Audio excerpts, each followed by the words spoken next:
maybe. Earlier than that? Earlier than that, we grew up in the same neighborhood, Inglewood, Gresham. And I never one thought that we walked the same path 20 years later, 25 years later.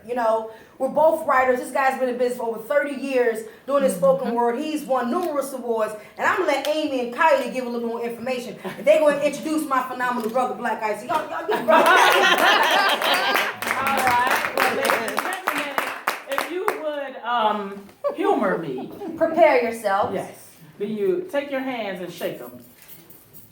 See what we're doing? We're warming up your wrists for that clap. Okay.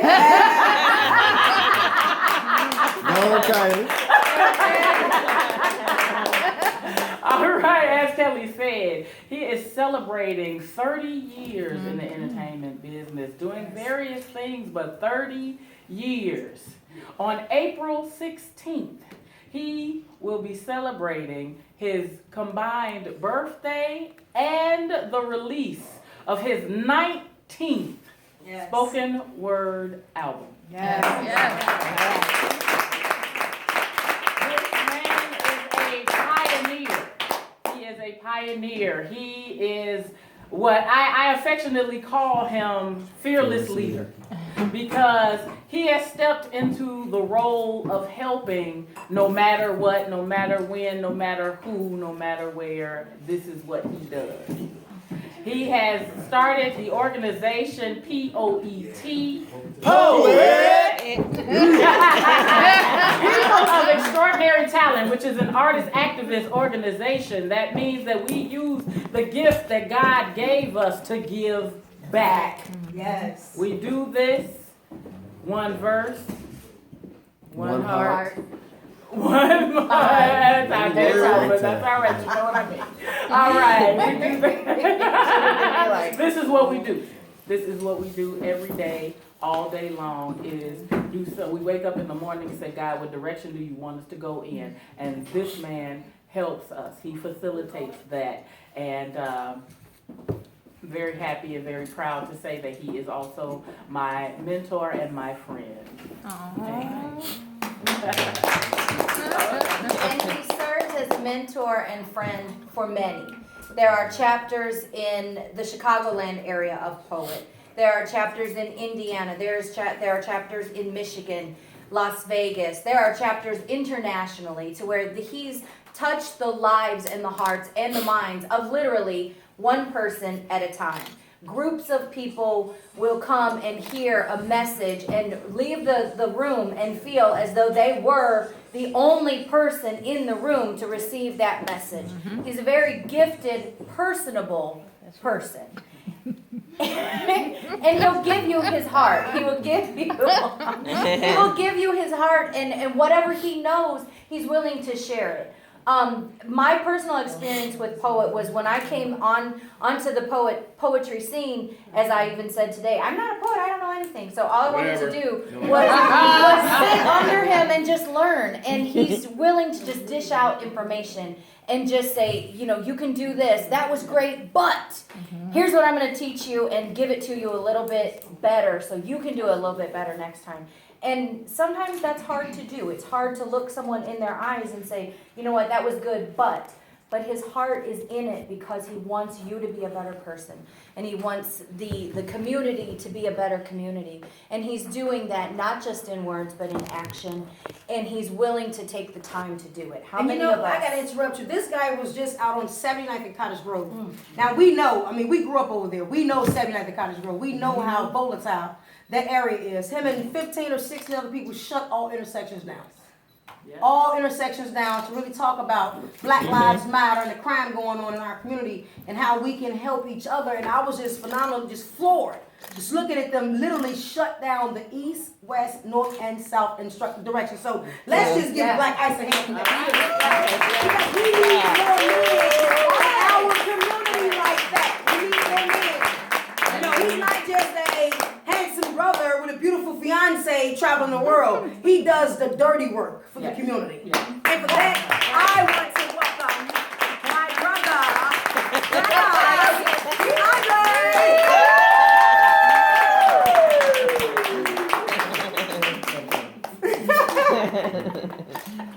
I'm taller than you Thank I know. Thank you.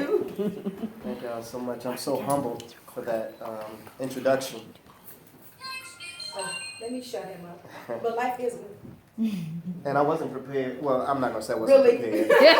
Rule number 5. I'm going to say I didn't expect to do anything today, but I'm always prepared. Yes. This is called Mission Abort. I remember time that I wish that I could forget. Yet it's etched in my brain like stone. Sometimes I sit alone thinking, I wonder, how many abortions have the women I slept with in my past had because of me? See, y'all, I just felt like today at Kelly Porter's book signing was the day for me to tell my story, because for years, I kept it hidden deep down inside of me.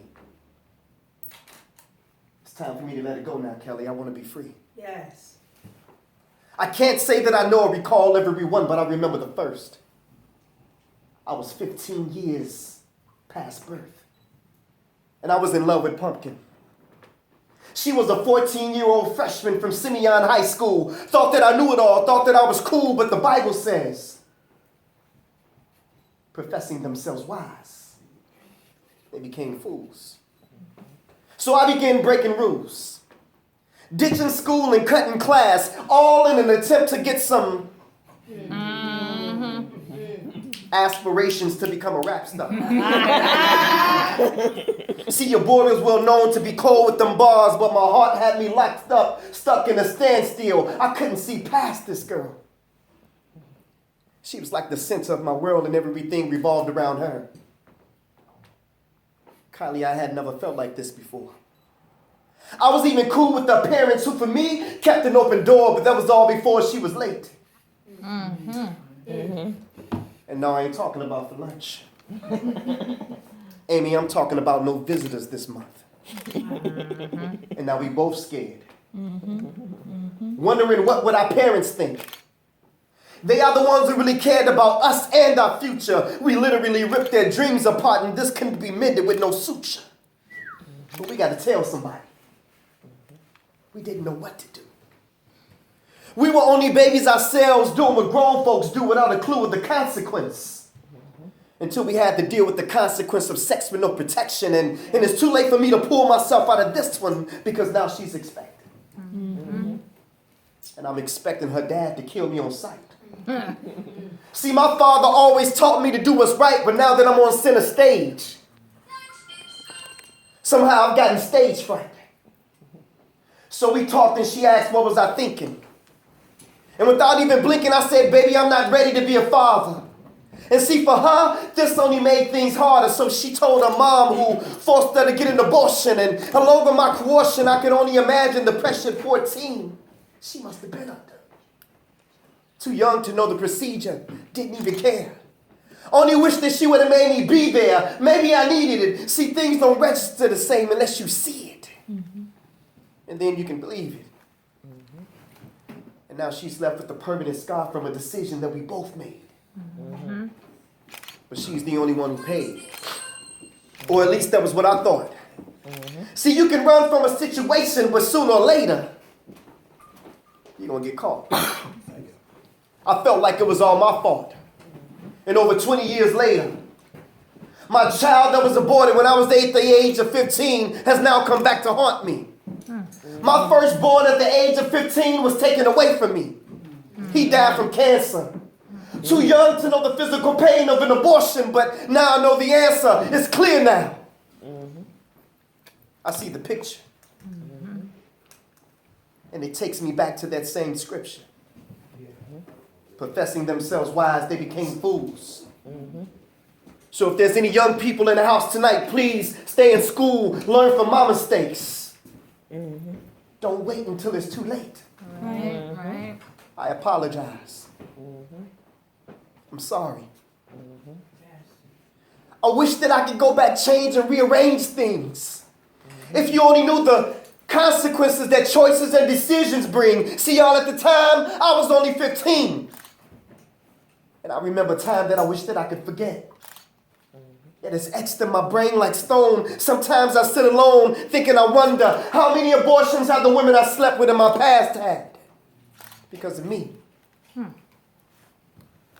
See, I just felt like today was the day for me to tell my story. Yes. Because for years I kept it hidden deep down inside of me. It's time for me to let it go now. I want to be free. Yes. Right.